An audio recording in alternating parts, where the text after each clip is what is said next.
तो hi guys, I hope you all are doing well. और मैंने यूनिट 3 का पार्ट 2 बना दिया है, जो है insurance planning, life and non life including medical insurance scheme. तो इसमें हमें सबसे पहले जानना ज़रूरी है कि लाइफ इंश्योरेंस होता है क्या। लाइफ इंश्योरेंस क्या करता है, वो प्रोवाइड करता है फाइनेंशियल पेमेंट हमारे बेनिफिशियरी को आफ्टर आवर डेथ। ठीक है, हम फॉर एग्जांपल कि किस कोई एक पर्सन है ए, उसकी मान लो कि किसी वजह से डेथ हो गई और उसने लाइफ इंश्योरेंस क्लेम ले रखा था। तो उसकी डेथ के बाद जितने अमाउंट का उसने लाइफ इंश्योरेंस क्लेम ले रखा है वो क्लेम उसकी वाइफ को मिल जाएगा। तो ये क्या करता है, एक फाइनेंशियल असिस्टेंस प्रोवाइड करता है उनकी फैमिली को after the death of earner. दूसरा, प्रिंसिपल ऑफ लाइफ इंश्योरेंस जान लेते हैं कि कौन कौन से प्रिंसिपल्स हमें याद रखने हैं लाइफ इंश्योरेंस के। पहला है प्रिंसिपल ऑफ इंश्योरेबल इंटरेस्ट। दूसरा है principle of law of large number, principle of utmost good faith, and last one is principle of risk and minimal losses. तो प्रिंसिपल ऑफ इंश्योरेबल इंटरेस्ट क्या कहता है? Principle of insurable interest हमारा ये कहता है कि जो लेवल हमारा उस पर्सन जिसके लिए हम इंश्योरेंस करा रहे हैं उसके लिए हमारे अंदर उसके लिए कोई इंटरेस्ट होना चाहिए, या तो वो हमारे से कोई रिलेटेड होना चाहिए। ऐसा हम किसी के लिए भी नहीं करा सकते इंश्योरेंस। ठीक है, तो जो इंश्योरेंस होता है वो या तो फैमिली के लिए हो सकता है, या पर्सनल रिलेशनशिप्स के लिए, या ऐसी इन सब चीज़ों के लिए कि हम उससे रिलेटेड हों, उन्हीं के लिए करा सकते हैं। ठीक है, अब next one is law of large number. इसमें जो ये प्रिंसिपल है, principle of law of large number, वो इंश्योर करता है कि हमारी लॉन्ग टर्म स्टेबिलिटी रहे और जो फ्यूचर लॉन्ग रन में लॉसेज होने वाले हों वो मिनिमाइज हों। Third one is principle of utmost good faith. Principle of utmost good faith क्या कहता है? Principle of utmost good faith ये कहता है कि बोथ इंश्योरर और insured should provide all the relevant information. मतलब कि दोनों, जो इंश्योरेंस कर रहा है और जो इंश्योरेंस करवा रहा है, दोनों को क्या करना चाहिए, दोनों को रेलिवेंट डिटेल्स शेयर करनी चाहिए एक दूसरे के साथ विद ऑनेस्टी। मतलब ऐसा नहीं है कि मान लो एग्जांपल देता हूँ कि एक पर्सन है, उसे हार्ट में प्रॉब्लम है और वो इंश्योरेंस कराते टाइम, हेल्थ इंश्योरेंस कराते टाइम वो बताता नहीं है कि उसे हार्ट में प्रॉब्लम है। तो ये क्या होगी, चिटिंग होगी। और फ्यूचर में जो जिसने इंश्योरेंस करा है वो पेमेंट उसे करने से मना कर सकता है, क्योंकि उसने मटेरियल फैक्ट छुपाया हुआ है। तो जो इंश्योरर होता है उसे एक्सप्लेन करने चाहिए अपने ऑल एस्पेक्ट्स ऑफ पॉलिसी, और ये भी इंश्योर करना चाहिए कि कोई भी अनएक्सप्लेन क्लॉजेज ना हो, मतलब कोई भी हिडन फैक्ट ना हो एक दूसरे के बीच में। ठीक है, and the last one is risk and minimal losses. जो इंश्योर्ड इंडिविजुअल होता है is expected to take necessity action to limit himself from any hazard. ठीक है, जो इंश्योर्ड इंडिविजुअल होता है उसको सारे एक्शंस लेने चाहिए उस चीज़ को रिड्यूस करने के लिए। फॉर एग्जांपल, आपके शॉप में फायर लग गई, मान लेते हैं कि आपकी दुकान में आग लग गई और आपने इंश्योरेंस ले रखा है कि आग लग जाती है तो आपको उसका क्लेम मिल जाएगा। तो आप, ये जो प्रिंसिपल है वो ये कहता है कि अगर आग लग रही है तो आपको पूरा अपना ट्राई करना चाहिए आग को रोकने का, इंस्टेड ऑफ थिंकिंग कि मेरा तो इंश्योरेंस है, कुछ फ़र्क नहीं पड़ता। ठीक है, एक ये लास्ट प्रिंसिपल ये था। अब बात आती है कि क्या ज़रूरत है इंश्योरेंस प्लानिंग की। इंश्योरेंस प्लानिंग की नीड क्या है? इंश्योरेंस प्लान्स जो होते हैं वो हमें मदद करते हैं हमारे मेडिकल इमरजेंसीज को पे करने के लिए। और दूसरा, ये जो फाइनेंशियल लॉस होता है हमारा, कॉस्ट टू अ फैमिली। ठीक है, मान लो कि कोई भी फाइनेंशियल लॉस हो गया एक फैमिली को क्योंकि एक ही सोल अर्नर था, उसकी डेथ हो गई, तो उसको भी वो भी इंश्योरेंस प्लान कवर कर लेता है, उस फाइनेंशियल बर्डन को कवर कर लेता है, क्योंकि अगर उसने करा रखा है इंश्योरेंस तो उसका जो क्लेम है वो उसके फैमिली को मिल जाएगा जो उसने क्लेम भरा था।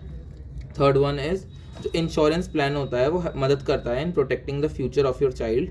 वो इंश्योरेंस प्लान हमारा मदद करता है हमारे चाइल्ड के फ्यूचर को प्रोटेक्ट करने में in terms of his education. अगर हमने इंश्योरेंस करा रखा होगा तो हमें उसकी एजुकेशन की चिंता नहीं है, उसको उस आफ्टर टेनिंग सम ईयर्स या age and completing the school he will get the particular amount for his higher studies. ठीक है, और फोर्थ इज, ये जो इंश्योरेंस होता है वो मदद करता है वेल्थ बिल्ड करने में for the future through regular investment in insurance. ठीक है, ये वेल्थ भी बिल्ड करने में मदद करता है अगर हम रेगुलर इन्वेस्टमेंट करते हैं इंश्योरेंस में, अपार्ट फ्रॉम लाइफ इंश्योरेंस से।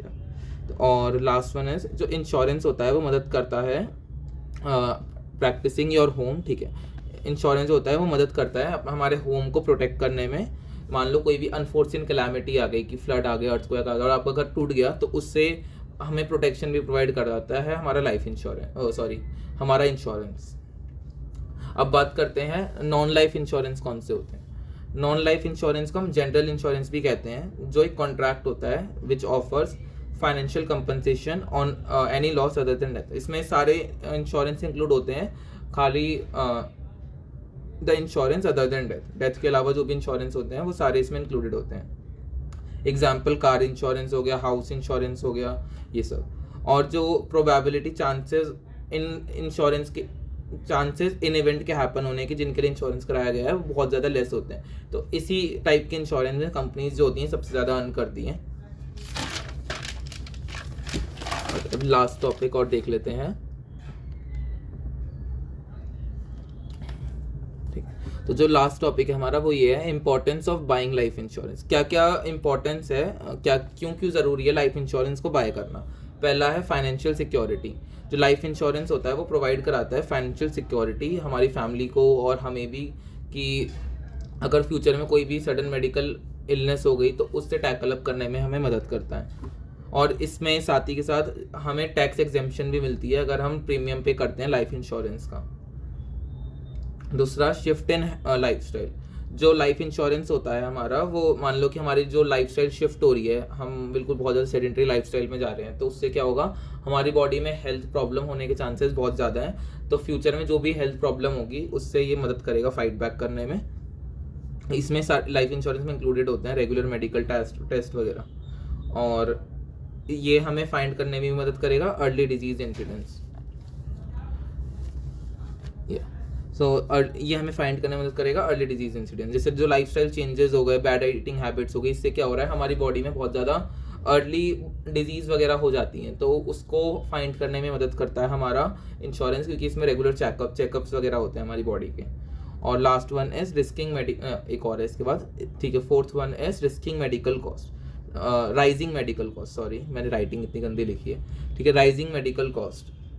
जो लाइफ इंश्योरेंस होता है वो क्या करता है, वो सेफ गार्ड करता है हमें अगेंस्ट राइजिंग मेडिकल एक्सपेंसेस। जो बढ़ते हुए मेडिकल एक्सपेंसेस हैं हमारे, उससे हमें बचाता है, उससे हमें प्रोटेक्ट करता है कि अगर फ्यूचर में कुछ भी मेडिकल एक्सपेंसेस कितने भी ज़्यादा हों, वो हमारी इस प्रॉब्लम को बियर अप कर लेगा, टैकल अप कर लेगा, और हम इससे क्या रहते हैं, फाइनेंशियली सिक्योर्ड रहते हैं। And the last one is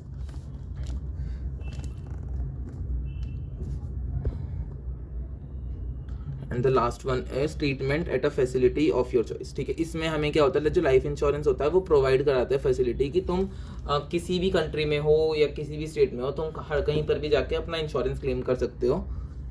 जो लाइफ इंश्योरेंस होता है वो प्रोवाइड करता है हमें एक लमसम अमाउंट के साथ डायग्नोसिस के टाइम, और जब भी, और मेडिकल बिल्स वगैरह पे करने में हम वो डायरेक्टली पे कर देता है, हमारा कुछ इन्वॉल्वमेंट नहीं होता। तो ये बहुत अच्छा सिस्टम है, and I personally prefer you to take the life insurance in future. And yes, हमारा ये यूनिट ख़त्म हो गया है, and all the very best for your exams for tomorrow. मैं पूरी कोशिश करूँगा यूनिट 4 भी लाने की। Okay.